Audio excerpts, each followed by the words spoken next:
열왕기하 25장 18절에서 21절 말씀입니다. 열왕기하 25장 마지막 장입니다. 열왕기하 마지막 장 18절에서 21절입니다.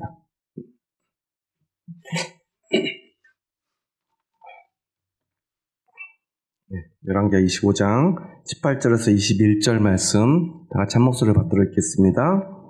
시위대장이 대제사장 스라야와 부제사장 스바냐와 성전 문지기 세 사람을 사로잡고 또 성중에서 사람을 사로잡았으니 곧 군사를 거느린 넷이 한 사람과 또 성중에서 만난 바 왕의 시종 5사람과 백성을 징집하는 장관의 서기관 한 사람과 성중에서 만난 바 백성 60명이라. 시위대장 느부사라단이 그들을 사로잡아 가지고 리블라 바벨론 왕에게 나아가매 바벨론 왕이 하마 땅 리블라에서 다 쳐 죽였더라. 이와 같이 유다가 사로잡혀 본토에서 떠났더라. 아멘. 이제 결국 유다는 완전히 멸망하게 되었음을 성경은 이야기합니다. 이와 같이 유다가 사로잡혀 본토에서 떠났더라. 유다에 있는 수많은 유력한 사람들이 이제는 다 사로잡혀 갑니다. 그런데 그에 앞서 아주 구체적인 사람들의 이름과 또는 어떤 지위를 이야기하고 그들을 이 시위대장이 사로잡아서 바벨론 왕 앞에 데려가니까 왕이 그들을 다 쳐 죽였다라고 말해요. 그런데 여기서 먼저 앞서서 유대민족을 대표해서 죽임을 당한 사람들의 모습을 생각해 보면요. 어떤 사람들이 죽었냐면요. 대제사장 스라야, 그리고 부제사장 스바냐, 그리고 성전 문지기 세 사람. 성중에서 사로잡은 사람은 군사를 거느린 넷이 한 사람, 성중에 만난 왕의 시종 5사람, 백성을 징집하는 장관의 서기관 한 사람, 성중에 만난 백성 60명.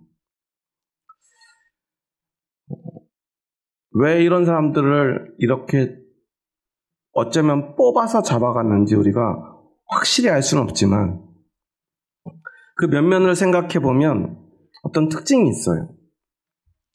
먼저 제사장과 부제사장. 여기서 부제사장은 그냥 일반 제사장 중에 좀 낮은 부제사장이 아니고 대제사장이 유고시에 그 대제사장의 역할을 하는 그러한 제사장을 이야기해요. 그러니까 종교 지도자들 중에 대표가 되는 두 사람을 모두 잡아간 거죠. 그리고 성전 문지기 세 사람은 원래 성전 문지기는 세 사람이 아닙니다. 레위인 중에 뽑힌 24명이 성전을 지키도록 되어 있어요.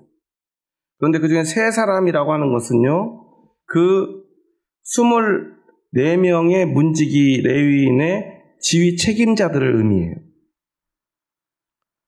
그러니까 제사장 중에 제일 높은 두 사람, 그 다음에 성전의 모든 일을 관장하고 담당하며 그것을 지키는 책임을 가지고 있는 레위인 중에 책임자 3명을 잡아가고요.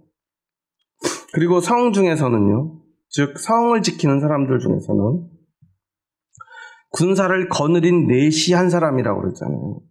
이것은 이 군대를 총 지휘하는 지휘관인데 그가 넷인 거예요. 우리는 보통 이제 조선시대 드라마를 보면 넷이들은 어떤 사람들이죠? 목소리는 여자 같은 목소리를 내고요. 수염이 있어요, 없어요? 없죠. 남성성을 거세당한 내시. 그래서 그런 보통 내시들은 힘이 없고 유약하고 보통 이제 왕이나 뭐 왕자들을 막 졸졸 쫓아다니면서 뭐 그런 뒤치다꺼리 하는 사람 정도로만 생각하는데 그 당시에 이 지역에서는 내시들 중에 특히나 왕의 총애를 가장 받는 능력 있는 내시들 중에 군대를 지휘하는 경우가 종종 있었다고 그래요.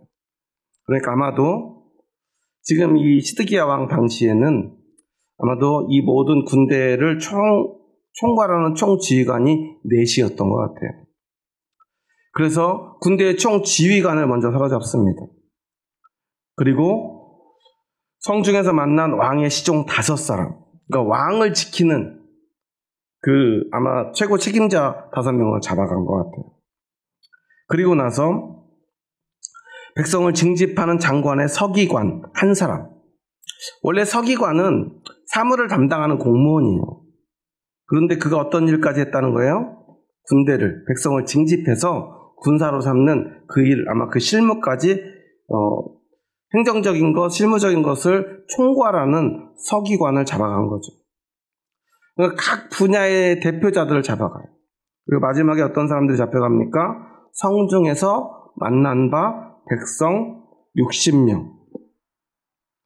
그런데 여기서 말하는 백성은 그냥 우리가 생각하는 유다에 남겨진 사람들이 있다고 그랬죠. 어떤 사람들이죠? 어떤 특별한 지위나 직위나 권한을 가진 사람들이 아니라 아무 힘없는, 그래서 도저히 반란을 일으키거나 바벨론에 대항할 만한 사람들이 아닌 힘없는 백성들. 그래서 그들은 나중에 이곳에서 농사를 짓고 포도원을 가꿔서 조공을 바칠 만한 사람들. 자신들에게 적대적인 어떤 힘을 쓰거나 어떤 그러한 계책을 세울 만한 사람들이 아닌 사람들은 남겨두고 나머지는 다 잡아갔다고 했잖아요. 그렇다면 여기서 말하는 백성은 그냥 거기 남겨둘 만한 백성들이 아니라 우리가 쉽게 설명하자면 각 지방의 유지급, 유대인들은 그 지파별로 지도자들이 세워져 있었어요. 그리고 그 지파 안에서도요, 아주 세부적인 그러한 지휘 체계들을 갖추고 있었어요. 그러다 보니까 다양한 계층의 다양한 위치에서 지역마다 다 지휘 체계들이 아주 잘 세워진 그러한 사람들이었는데, 아마도 60명은 그러한 지도자급인 사람들, 각 지역의 지방의 유지라고 할 수 있겠죠. 그런 사람들을 아마 다 선별해서 잡아갔던 것 같아요. 책임이 있는 자리에 있는 사람들, 예를 들어서 세분화하자면 종교적, 군사적, 그리고 그 백성들의 리더로서의 책임, 행정적으로 책임을 가지고 있는 사람들까지, 그 대표격이 되는 사람들을 상징적으로 이 시위대장인 느부사라단이 잡아간 것이 아닐까 싶어요. 이런 걸 보면 이 시위대장은 굉장히 일을 잘하는 사람이었던 것 같아요. 적당히 대충 왕의 눈에 보이기 좋은 일들을 하는 게 아니라 아주 정확하게 일 처리를 하고 있다는 사실이에요. 그래서 이 사람들을 다 잡아가면 어떤 일이 벌어져요? 그들이 체계적으로 무언가를 할 수 없어요. 당장 종교적인 제사나 이런 모든 것들이 마비되겠죠. 그리고 그 군사를 지휘할 만한 능력 있는 사람들이 다 사라져버리겠죠. 그리고 행정적으로 국민들을, 백성들을 안정시키고 그들을 이끌어갈 사람들이 또 다 사라져버려요. 그러니까 유대의 민족은 완전히 오합지졸이 되는 거예요. 그래서 그들을 완전히 무력화시키기 위해서 이러한 일들을 했던 것 같아요. 이러한 일들을 통해서 우리가 생각해 봐야 될 것들이 몇 가지 있는데요. 여기서 특히나 이 부제사장인 스바냐는 이 사건들, 이 유대가 바벨론에 완전히 멸망당하는 이 사건 가운데 아주 중요한 역할을 했던 사람인데요. 사실은 예레미야가 이 시드기야 왕을 비판할 때 시드기야가 예레미야에게 보낸 사신 2명이 있는데 그 중에 하나가 이 스바냐예요. 그래서 하나님의 뜻을 확실하게 묻고 알아오게 했어요. 어떻게 해야 되는지. 그러니까 예레미야에게 소식을 듣고 그 하나님의 뜻을 전해들은 이 스바냐는 시드기야에게 와가지고 진심을 다해서 죽을 수도 있지만 하나님의 뜻을 전해요. 애국과 손잡아서 바벨론과 대적하면 이 나라가 멸망할 것입니다. 그러니까 왕은 절대로 그렇게 결정해서는 안 됩니다. 왕에게 총애를 받을 만한 말이 아니죠. 잘못하면 그 자리에서 죽을 수도 있는 말을 당당히 했던 사람이라는 거예요. 그런데 저는 하필이면 그런 스바냐까지도 억울하게 이렇게 잡혀가서요. 어떻게 되죠? 저는 이 본문을 읽을 때요. 제일 허무했던 장면이 뭐냐면 느부사라단이 그들을 사로잡아가지고 라블라 바벨론 왕에게 나아가매 바벨론 왕이 하마 땅 리블라에서 다 쳐 죽였더라. 우리의 생각은 어떻습니까? 하나님이 살아계신다면 하나님의 뜻을 위해서 최선을 다한 사람은 어떻게 해줘야 돼요? 살려줘야죠. 어떻게 살려주냐면 그냥 살려주시면 안 되고 극적으로 살려주셔야 돼요. 이게 우리의 생각이에요. 얄팍한 우리의 생각이라는 거예요. 세상 어떤 악한 무리들이 찾아와도 하나님의 뜻대로 한 사람들은요, 하나님이 아주 극적으로, 기적적으로 살려내실 거라고 우리는 생각해요. 물론 성경 곳곳에서 그러한 장면들이 있어요. 그래서 그렇게 살아난 사람은 어떤 사람이에요? 하나님의 뜻대로 한 사람. 그런데 어떤 기적도 일어나지 않고 그냥 이렇게 죽어버린 사람은 어때요?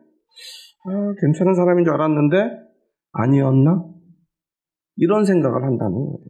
물론 이 스바냐가 어떤 잘못을 했을지도 모르죠. 그런데 중요한 건 가장 결정적이고 중요한 순간에 중요한 역할, 하나님의 뜻을 이 시드기야 왕에게 전한 일을 감당한 사람이라는 사실이에요. 그런데 그의 삶은요, 대제사장이 되보지도 못하고요. 참 우리는 부제사장은 뭐야? 라고 생각할 정도의 위치에서, 물론 제사장 가운데 부제사장까지 올라갔다는 것은 제사장 가운데서는 그래도 어떻게 보면 거의 최고의 자리까지 간 건 사실이지만 오히려 그것 때문에 왕에게 미움받고요. 적군에게 잡혀가서 하자마자 그냥 아무 어떤 기적도 없이 그냥 처형당하고 끝나버려요.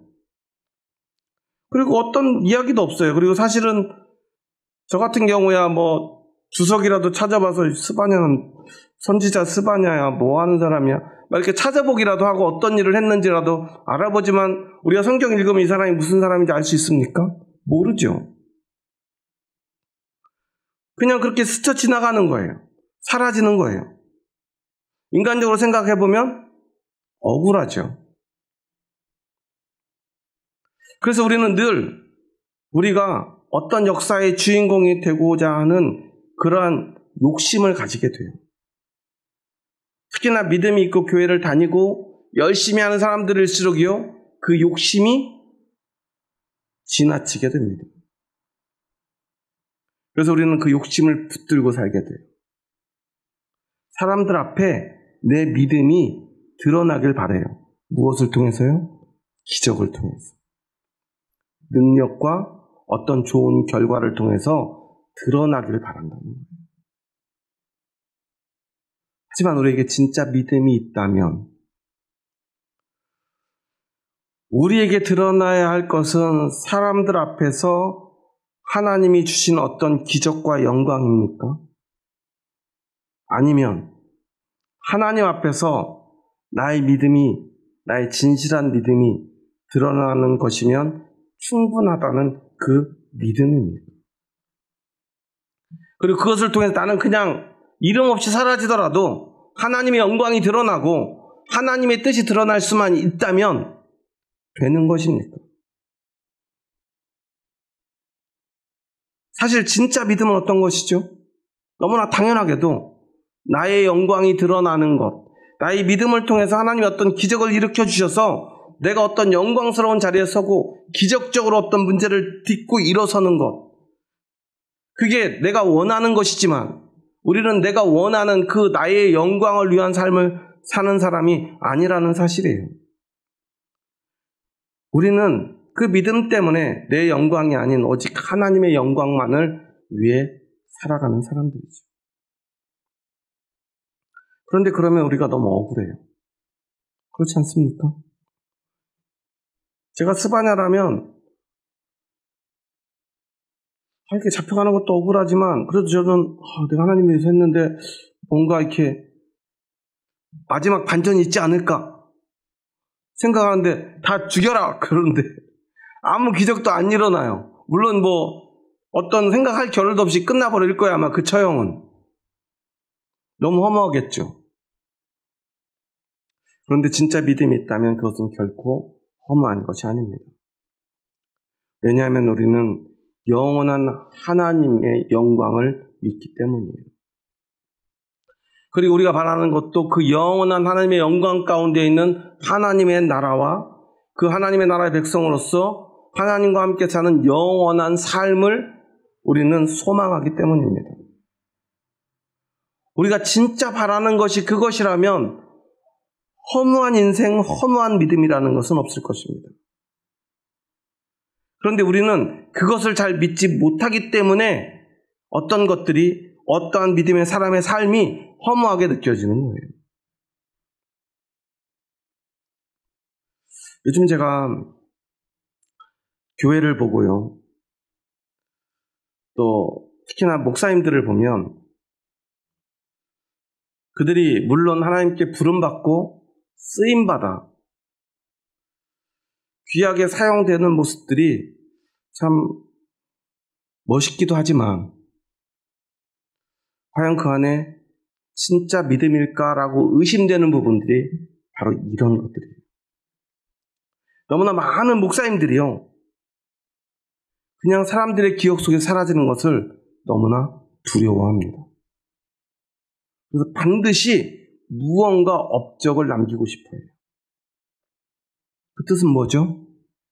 자신의 영광을 드러내고자 한다는 거예요. 그런데 목사님들이 강단에만 서면 습관처럼 내뱉는 그 용어가 있죠. 그게 뭐죠? 저는 하나님의 뭐라고 그래요? 종입니다. 항상 이 하나님의 종이라는 말을 목사님들이 달고 살아요.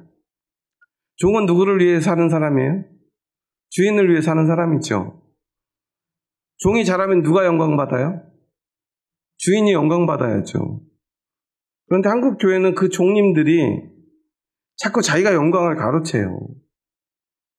뭔가 자신의 영광을 여기에 남겨놓으려고 그래요.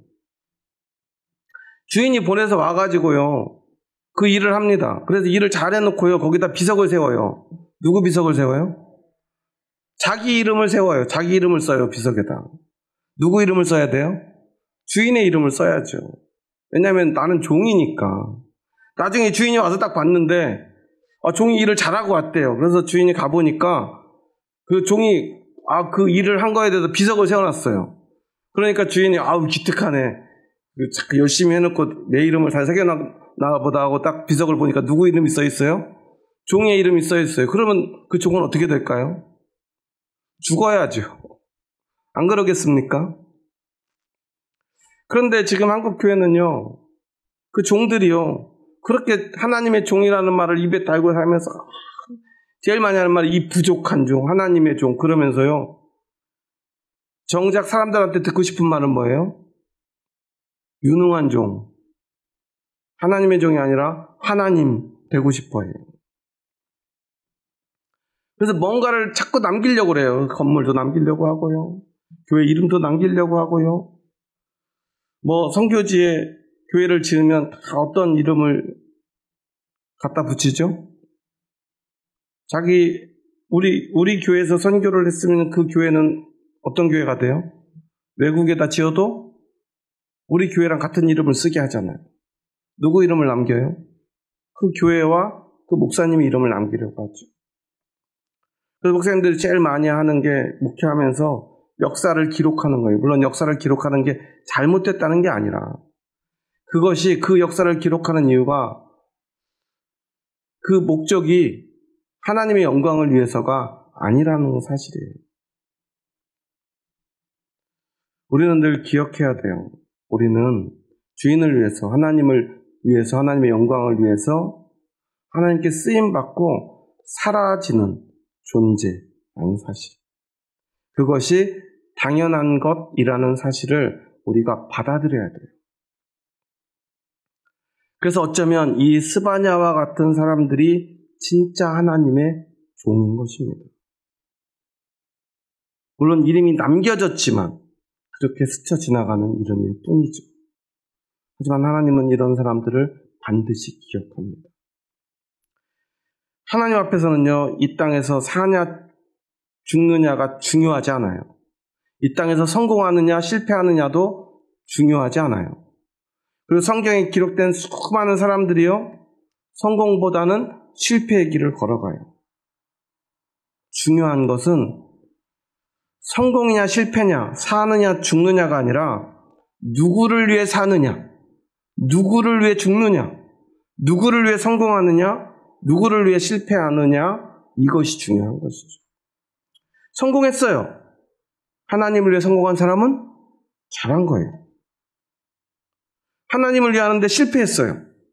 그것은 실패했어도 잘한 거예요. 하나님 때문에 하나님 일을 하다가 하나님이 살려줬어요. 그럼 살아났기 때문에 잘한 것이 아니라 하나님을 위해서 살았기 때문에 잘한 거죠. 그 사람은 영원히 삽니까? 아니죠. 그 사람도 결국 죽었고요. 어떤 사건 앞에서, 전쟁 앞에서 정말 너무 험하게 죽었어요. 그렇지만 하나님을 위해 살다가 하나님을 위해 죽었어요. 그것은 잘한 것이라는 사실이에요. 이게 중요합니다. 그런데 언젠가부터요, 한국 교회요, 하나님을 위한 것은 사라지고요, 잘했느냐 못했느냐만 남아요. 그리고 그런 판단만 남아요. 제가 목회하면서 제일 가슴 아픈 게 그것입니다. 분명히 훌륭한 목사님인데요, 일이 잘 안 되면요, 교회가 부흥이 잘 안 되면요, 아니면 어떤 일을 하다 실패하면요, 그 사람의 믿음까지도요, 다 헛된 것처럼 이야기해요. 아니면 사람들이 뒤에서 수군거려요. 저분 목사님 믿음이 있는 줄 알았더니 별로 믿음이 없으셨나? 참 성실하고 착한 줄 알았더니 우리 모르는 곳에서 뭐 잘못을 하셨나? 이런 이야기들을 너무 쉽게 해요. 우리가 그분의 믿음을 어떻게 합니까? 그분의 선함을 우리가 어떻게 판단합니까? 누가 판단하죠? 하나님이 판단해야죠. 우리는 감히 그 사람의 믿음과 선함을 판단할 자격이 없어요. 그 결과를 가지고 판단할 수 없습니다. 우리는 우리 각자가 다 오롯이 하나님 앞에 홀로 서는 것입니다. 하나님이 판단하실 것입니다. 여러분, 그러기에 때론 실패하더라도 부끄러워하지 마십시오. 우리가 진짜 부끄러워해야 될 것은 실패가 아니라 내가 하나님의 뜻대로 서지 못하는 거예요. 하나님의 뜻을 거스르는 거예요.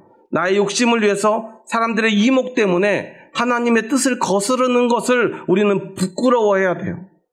때로는 그것 때문에 실패를 감수하기도 해야 되고요. 때로 죽기까지 해야 합니다. 그것만이 진짜 부끄럽지 않은 믿음입니다. 그런데 너무나 많은 그리스도인들이요, 그 믿음이 아니라 우리의 결과만을 부끄러워합니다. 그리고 우리는요, 때론 내가 잘했어도 하나님을 위해서 책임져야 되는데요, 그 책임은 어디를 향하는가? 오늘 본문에는요, 아주 굉장히 정확하게 나와 있어요. 그건 뭐냐면요, 오늘 이 모든 사람들이 무엇을 위해 죽었죠? 어떤 책임 때문에 죽었습니까? 하나님의 나라인 이 이스라엘이라고 하는 이 나라의 책임자로서 죽죠. 그 나라의 죄를 위해서 그들이 희생의 제물이 된 것입니다. 그래서 우리는요, 하나님의 나라, 이 땅에 하나님이 나를 통해서 세워가시는 그 하나님의 나라를 위해서 우리는 때로 희생의 제물이 될 수 있는 믿음이 필요한 것입니다. 이 사람들은요, 죽을 이유가 없는 사람들이에요. 물론 적군의 입장에서 보면 가장 먼저 죽여야 될 사람들이지만 하나님 앞에 보면 죽을 이유가 없는 사람들이에요. 사실 가장 억울한 사람들이에요. 백성을 위해서 가장 많이 희생한 사람들일 거예요. 가장 백성을 지키기 위해서 노력한 사람들일 거예요. 가장 믿음이 좋은 사람들일 수도 있어요. 물론 그 믿음을 우리가 알 수 없죠. 이곳에는 아마 믿음이 있는 스바냐와 같은 사람도 있었겠지만 그렇지 못한 사람도 분명히 있었을 거예요. 하지만 그들은 책임자로서 그들은 이곳에서 희생됩니다. 너무 허무하게도 말이죠. 믿음이 죽든 믿음이 없이 죽든 언제든 우리는 죽을 수 있어요. 믿음이 있어도 성공할 수 있고 믿음이 있어도 죽을 수 있어요. 믿음이라고 하는 것이 삶과 죽음을 다 가르는 것은 아니에요. 우리의 믿음은 하나님 나라의 백성이 되느냐 되지 못하느냐를 가르는 것이죠. 믿음이 우리의 성공과 실패를 가르는 것도 아니에요. 하지만 믿음 있는 사람은 반드시 책임져요. 그런데 믿음이 없는 사람도 하나님이 책임을 물을 수 있다는 사실이에요. 우리는 그것을 기억해야 돼요. 오늘 한국 사회를 우리는 바라볼 때 기독교인으로서의 책임을 질 줄 알아야 된다는 사실이에요. 기독교인은 우리에게 주어진 하나님의 나라, 우리에게 하나님의 나라는 어떤 나라죠? 대한민국이고요. 이 대한민국 가운데 하나님의 나라가 세워지도록 우리는 부름받은 사람들이에요. 그래서 교회는요, 이 나라와 이 민족과 뗄래야 뗄 수가 없어요. 과거에 어떤 사람들은요, 독립운동한 사람들이 공산주의자들과 손잡았기 때문에 그들의 믿음을 의심하기도 해요. 심지어 그래서 천주교에서는 안중근 의사를 이 천주교에서 제명시키기도 했어요. 왜냐하면 테러를 자행했기 때문에, 사람을 죽였기 때문에. 지금 누가 그렇게 생각하는 사람은 없죠. 하지만 그때 당시에는 그랬어요. 왜냐하면 그들의 믿음이 미숙했기 때문에 그래요. 참 믿음의 의미를 잘 몰랐기 때문에 그래요. 우리 그리스도인들은 어떻습니까? 나라와 민족을 우리의 신앙과 떼어놓고 생각해서는 안 된다는 거예요. 믿음은 아주 개인적인 것이지만 그 믿음을 사람들이 보는 밖으로 실현하는 것은 어디를 향해야 되냐면 나라와 민족을 향해야 된다는 사실이에요.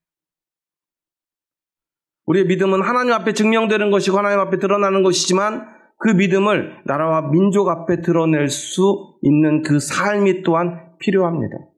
어떤 자신이 영광을 받는 결과를 말하는 게 아니라 바로 이러한 희생을 말하는 거예요. 때로는 스스로 선택한 희생이기도 하고요. 오늘 이곳에서 죽은 사람들은 스스로 선택한 희생은 아니지만 그들은 결국 그렇게 희생되었다는 사실이에요. 어떤 방식으로든 우리는 그 희생을 향해 나아가야 합니다.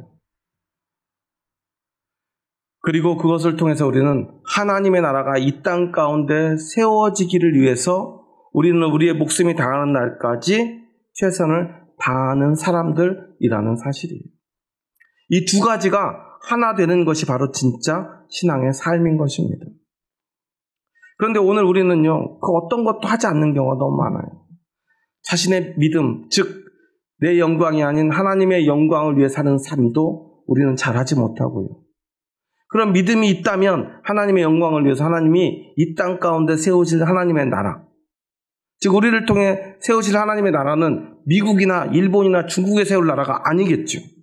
너무나 당연하게도 이 나라, 이 민족, 이 대한민국에 세워질 하나님의 나라를 위해서 우리는 우리 자신을 희생의 제물로 드릴 수 있어야 돼요. 그리고 그 희생이 세상 가운데 드러나야 돼요. 그러니까 우리가 드러내야 될 것은 우리가 잘한 어떤 영광스러운 일과 결과가 아니라 우리 자신을 희생의 제물로 드리는 그 삶이라는 거예요. 그래서 때로는 그것이 나중에라도 어떤 영광스러운 이름이 되기도 하지만 그렇지 않아도 상관이 없다는 거예요. 나의 영광은 중요하지 않기 때문에. 하지만 나의 희생은 너무나 중요한 것이 됩니다. 우리가 이것을 자꾸만 혼동하는 거예요.